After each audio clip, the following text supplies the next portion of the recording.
Ms. Dhillon, you recently announced that DOJ was launching an investigation into the University of California over its UC 2030 capacity plan, which notes that future growth of faculty and students should result in campus populations that better reflect and tap the talent of underrepresented populations who represent the majority of Californians.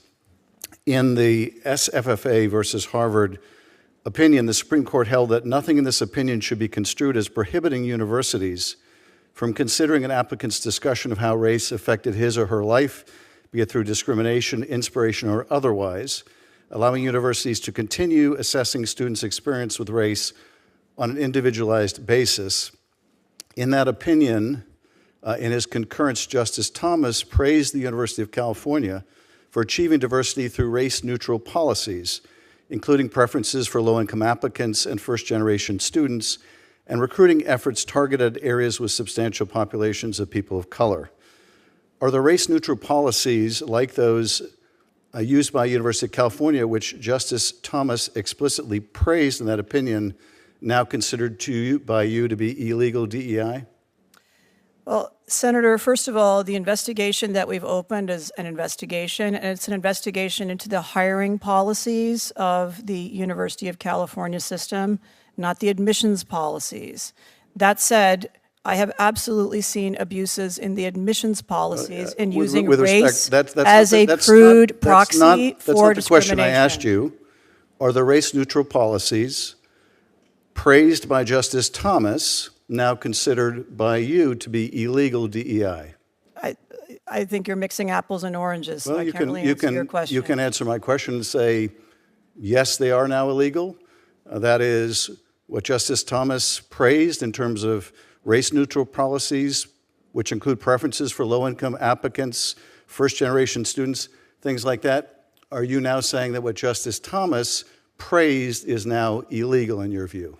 Senator, there's a difference between what you see on paper and what you see in reality, and I reject your premise. I'm not asking you about particular. I reject your premise that how California describes its practice. admissions I'm asking practices you about whether reality. you subscribe to the Supreme Court's opinion or whether you disagree with Justice Thomas' concurrence. You can answer that question, can't you? In the abstract, yes. In reality, what you're describing does not exist in the UC system. Okay, so Justice Thomas got it wrong. Is that what you're saying? I'm not saying that. Well, you are saying that because he was praising the policies of the University of California. You seem to be saying now that any university that gives a preference to low-income applicants is engaged in illegal DEI, or if they put a focus on first-generation students, that's somehow impermissible.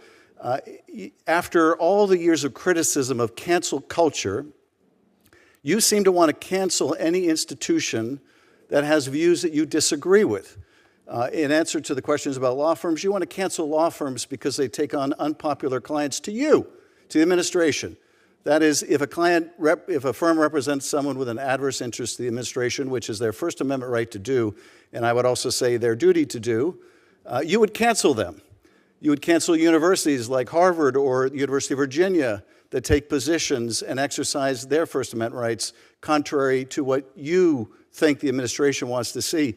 You would cancel the Associated Press for not using the ridiculous nomenclature of the Gulf of America. You're canceling now the Wall Street Journal because the Wall Street Journal had the audacity to publish an article about Trump's connections to Jeffrey Epstein.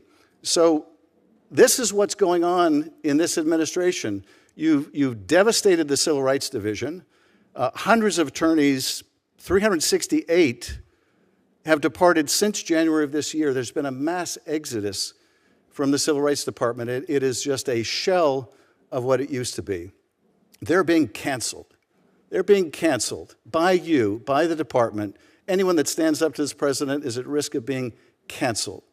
And I think what you're doing to use the sledgehammer of federal funding with universities to try to coerce them to accepting your right-wing agenda is disgraceful, and using that cudgel will have far-reaching implications, attacking research done by universities, academic independence done by universities.